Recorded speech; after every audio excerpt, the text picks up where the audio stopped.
Sejam todos muito bem-vindos à nossa mensagem especial de início de ano.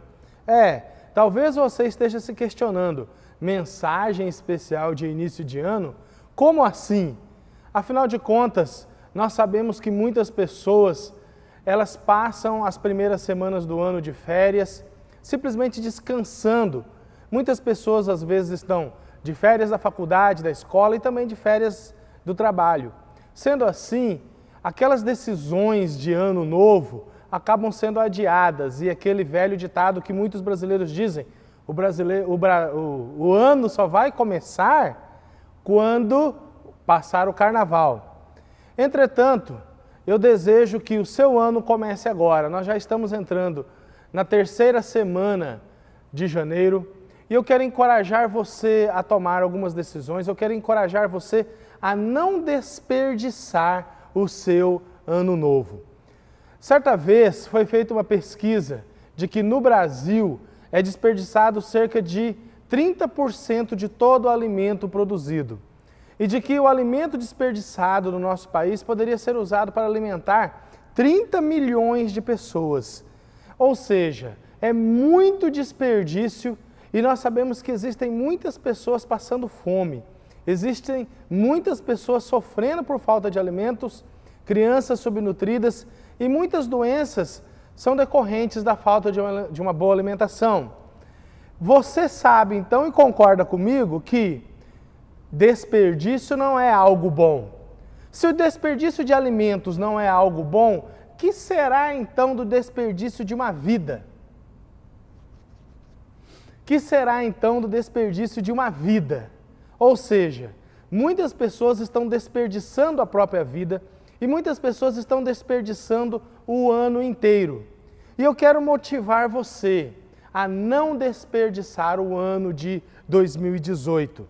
Eu quero encorajar você a olhar na palavra de Deus e ver como Jesus tomou decisões e tomar as mesmas decisões que ele tomou e agir como ele agiu, para que o seu ano de 2018 seja o melhor ano da sua vida. Você pode pensar nos anos que já passaram, talvez você já teve anos fantásticos, espetaculares, mas que tal você colocar a esperança de que 2018 será o melhor ano da sua vida? Se você tirar as horas entre um trabalho e outro, as horas para dormir, entre outras coisas, em geral vão sobrar 2.920 horas para você realizar outras atividades. Como você tem usado o tempo que Deus te confiou? Para que você tenha um ano de 2018 melhor, um ano de 2018 que venha realmente a ser o melhor ano da sua vida e que seja um ano frutífero, cheio de realizações, você precisa entender que você precisa utilizar corretamente o tempo que Deus te deu, o tempo que você tem na sua vida. E Deus deseja que você utilize o seu tempo com um olho, com um foco na eternidade.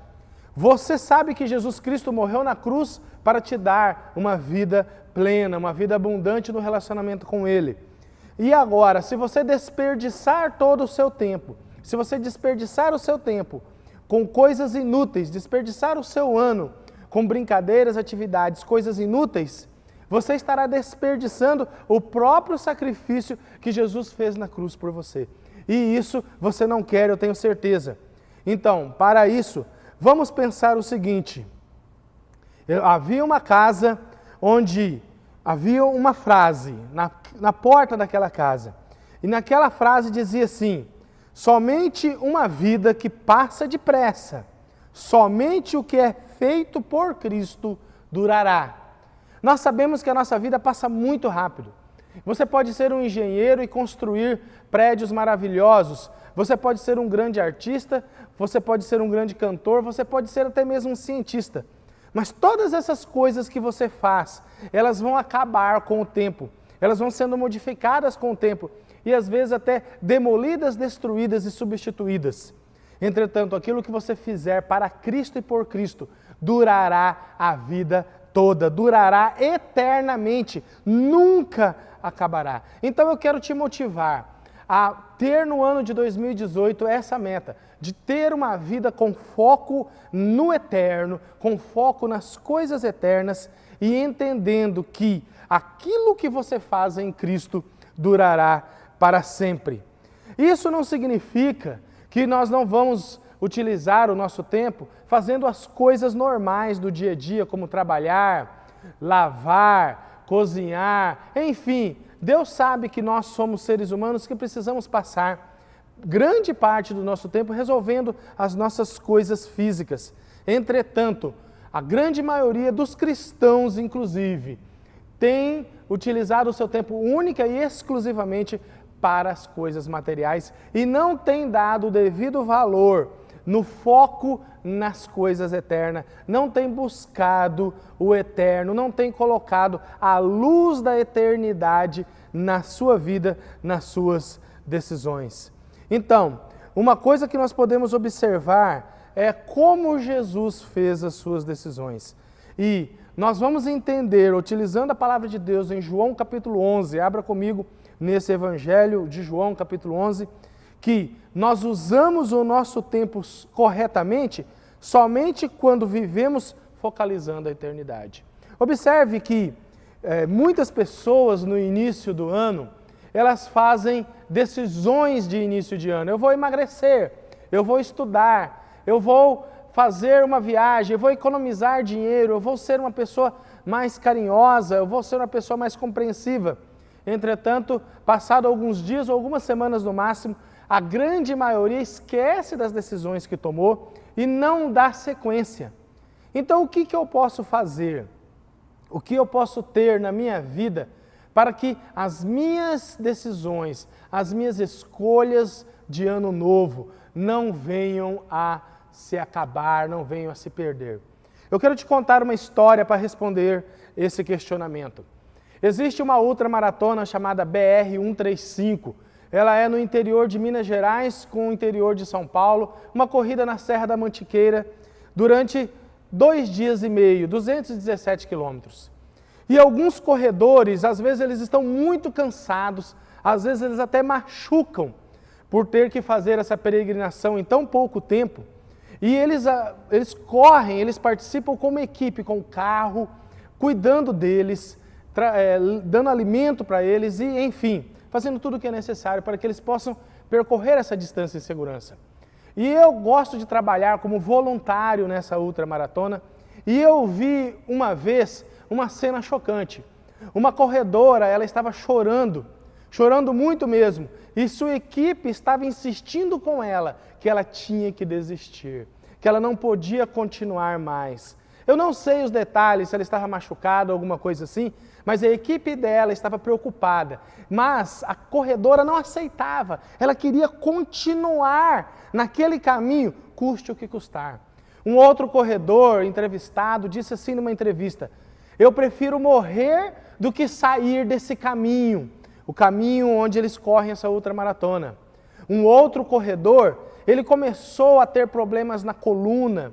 Eu vi fotos dele e ele começou então, numa certa quilometragem da corrida, uma certa distância da corrida, ele começou a ficar assim e as fotos mostravam que com o passar do tempo ele foi entortando, até chegar no final da corrida totalmente torto desse jeito. O que havia nessas pessoas para tomar essa decisão tão forte, tão determinada assim? Essas pessoas, elas queriam muito, estava no fundo do coração delas a decisão: eu vou terminar essa corrida, custe o que custar. Eles estavam pensando no objetivo e na recompensa, que é ter uma medalha de finalista, de finisher da BR-135, uma das ultramaratonas mais difíceis do mundo. Quando nós desejamos alguma coisa com intensidade de todo o coração, nós realizamos.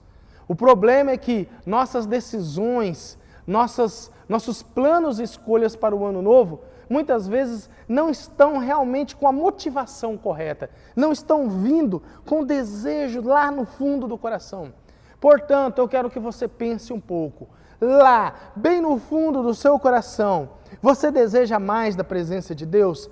Você deseja mais do relacionamento com Deus? Você deseja mais sentir a presença de Deus te animando, te motivando? Você deseja ter um casamento melhor? Você deseja ter uma vida livre da depressão, da tristeza, do pessimismo, de todas aquelas coisas ruins que fazem o nosso ano ser péssimo? Você deseja ter uma vida plena, saudável?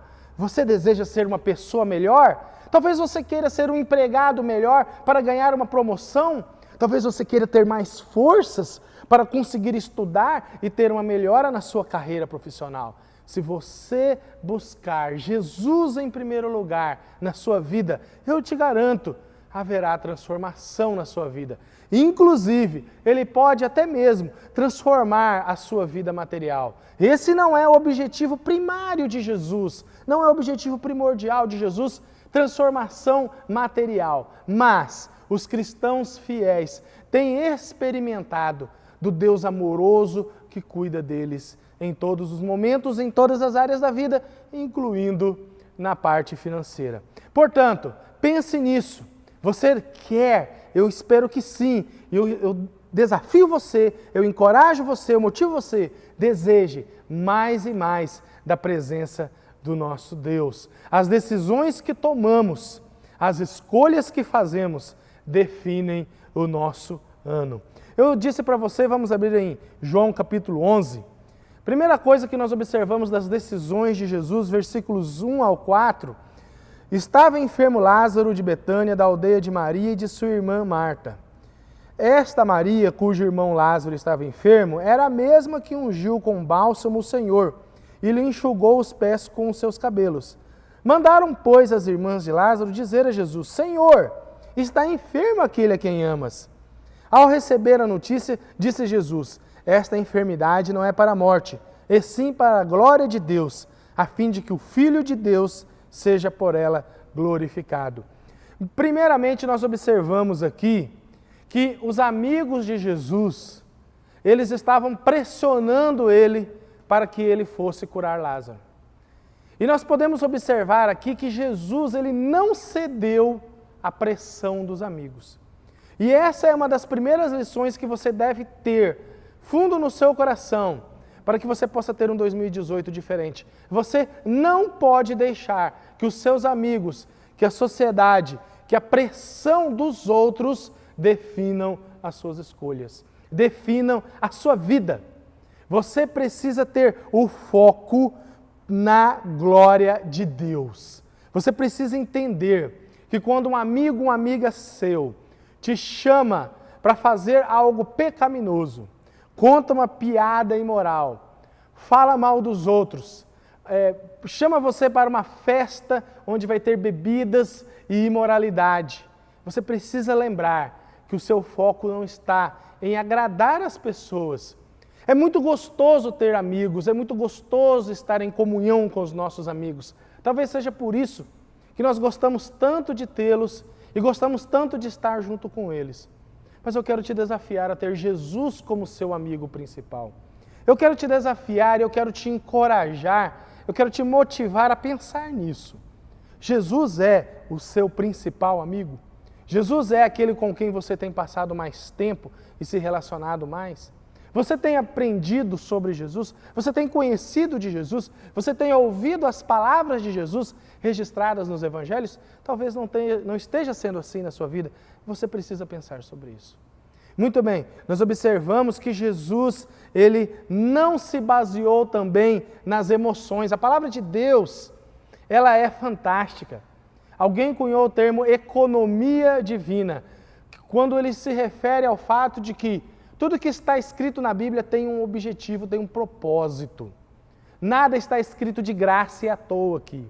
Observe que a palavra nos mostra claramente que Lázaro era um amigo de Jesus. O versículo 3 diz assim: mandaram, pois, as irmãs de Lázaro dizer a Jesus: Senhor, está enfermo aquele a quem amas.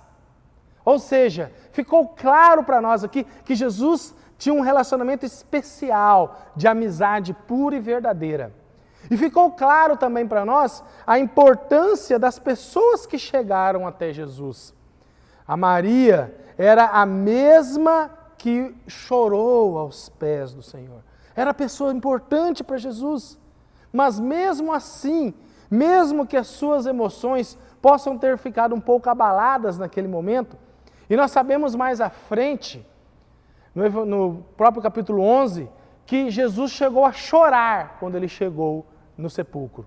Então isso nos demonstra o seguinte: embora houvesse todo um ambiente emocional nesse texto, Jesus ainda assim manteve o foco na eternidade. Ele esperou mais um pouco, porque ele sabia que Lázaro morreria logo à frente e ele poderia ressuscitá-lo para trazer ainda mais glória a Deus.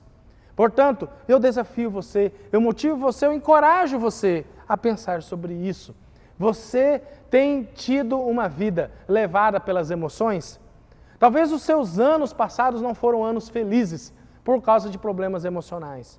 Pessoas que têm problemas emocionais ficam muito felizes e depois muito tristes, ou sempre estão assim, subindo a emoção de um lado para o outro, não conseguem estabilizar o humor, elas sofrem muito, elas têm muita dificuldade, talvez seja esse um problema seu. Veja bem, Jesus ele quer curar você, Jesus ele quer te ajudar, Jesus ele quer te mudar, ele pode te mudar. Então, decida viver sua vida com foco, o foco na glória de Deus. É o que diz o versículo 4. Ao receber a notícia, disse Jesus, esta enfermidade não é para a morte, e sim para a glória de Deus, a fim de que o Filho de Deus seja por ela glorificado. Então, o segredo está em colocar a luz da eternidade, o foco. Imagine aquele farol, imagine aquela luz bem forte, focalizando, iluminando.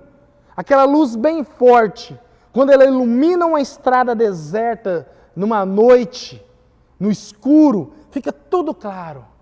Então deixe a luz da eternidade focalizar na tua vida. E você vai perceber que quando você escolhe a eternidade, você enxerga a sua vida melhor, você enxerga o seu futuro melhor e você recebe mais alegria, mais felicidade, mais transformação em sua vida. Portanto, esse é o foco. Existe um filme chamado Feitiço do Tempo. É um filme muito famoso, a qualidade do enredo dele é muito boa. Os críticos dos filmes falam muito desse filme famoso, Feitiço do Tempo. É a história de um repórter muito arrogante que viajou para uma cidade pequenina nos Estados Unidos e esperando o dia da marmota. Quando há o inverno naquela cidade nos Estados Unidos, o inverno às vezes é muito duradouro.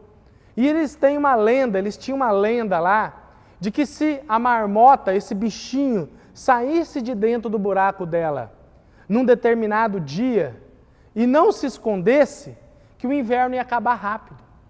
Então eles mandaram um repórter para lá, um repórter e mais 2 auxiliares, incluindo uma mulher. Só que esse repórter ele era muito arrogante. E o que aconteceu nesse filme foi que ele ficou preso no tempo. E ele, ao ficar lá preso no tempo, todos os dias ele acordava no mesmo dia, fazendo a mesma coisa, a mesma coisa. No começo, então, ele achou que estava louco, tentou suicídio, depois fez tudo que era coisa errada, comeu tudo, bagunçou com tudo, e por fim, depois de errar muito, ele resolveu fazer o bem. Aprendeu a tocar piano, aprendeu primeiros socorros para ajudar umas pessoas que se machucavam. Enfim, especialistas dizem que ele ficou 30 anos preso no mesmo dia para poder aprender todas as habilidades que ele aprendeu naquela história. O que acontece é que na realidade da vida, muitas pessoas estão presas no tempo. Talvez você esteja presa no tempo. Talvez, meu amigo, você esteja preso no tempo também. Talvez o ano de 2017 foi igual para você o ano de 2007. Porque desde 2007 até 2017, durante 10 anos, você fez as mesmas coisas. Você guardou culpa no seu coração e não buscou o perdão de Jesus. Você guardou mágoa no seu coração. Você não buscou a Deus e ficou repetindo os mesmos problemas. Vícios de bebida, drogas, sexo, talvez. Entre outras coisas mais que você pode ficar repetindo, ano após ano, repetindo a mesma coisa. Uma vida dedicada somente ao dinheiro, uma vida dedicada somente aos prazeres da carne, à beleza, à aparência. Se você repete as mesmas coisas que você fez no ano anterior, você vai ter um ano igual. E o desejo da Igreja de Cristo, o desejo de todos nós, o desejo de Deus, de Jesus Cristo, é que você tenha um ano de 2018 diferente. Um ano de 2018 de transformação e de poder. Deus quer estar ao seu lado o tempo todo. Deus chama você para um relacionamento. Você quer ser transformado por Ele? Observe que no final, quase no final dessa história, a palavra de Deus nos diz lá em João capítulo 11, versículo 41, diz assim, ó. Tiraram então a pedra, né? Jesus foi até Lázaro no cemitério para ressuscitá-lo lá na caverna onde ele estava sepultado. Tiraram então a pedra e Jesus, levantando os olhos para o céu, disse: Pai, graças te dou porque me ouviste. Aliás, eu sabia que sempre me ouves, mas assim falei, por causa da multidão presente, para que creiam que tu me enviaste. Olha só, Jesus dando testemunho para ajudar as pessoas a crer mais. É do interesse de Deus que a fé de todas as pessoas cresçam. E tendo dito isto, versículo 43, clamou em alta voz: Lázaro, vem para fora. E o que aconteceu? Qual foi o resultado da palavra que saiu da boca de Jesus? A Bíblia diz: saiu aquele que estivera morto. Eu quero motivar você a conhecer mais da palavra de Deus, a ler mais a palavra de Deus, a estudar a palavra de Deus, a ouvir a palavra de Deus diariamente. Além desses vídeos que nós estamos fazendo, nós da Igreja de Cristo, oferecemos para você uma palavra pessoal. Se você quiser vir aqui na Avenida dos Andradas, 555, no centro de Belo Horizonte, ou nos mandar uma carta, nós podemos enviar um estudo para você, nós podemos fazer um estudo com você pessoalmente aqui. Existem muitas igrejas de Cristo espalhadas por todo o Brasil, por toda Belo Horizonte, e você pode fazer parte de uma delas também. Portanto, o que nós vemos é que há poder na palavra de Deus. Você quer um ano novo melhor? Você não quer desperdiçar a sua vida, não é? Você quer ter mais e mais alegria. Então eu convido você, estude mais a palavra. Ouça Jesus te chamando, venha para fora, saia de dentro dessa caverna de tristeza, saia de dentro dessa caverna de rancor, de ódio, de decepção, de desesperança, saia de dentro dessa caverna de preguiça, de mesmice, talvez você está enjoado, a mesma coisa. Jesus Cristo quer modificar, a palavra dele transforma a sua vida. Portanto, eu te convido, estude a palavra, ouça a palavra. Nós continuaremos sempre fazendo essas lições de cerca de 20 minutos para te ajudar. Você sempre estará recebendo a palavra de Deus, mas não se esqueça, a responsabilidade final é sua. Jesus te chama, venha para fora. Deus esteja contigo.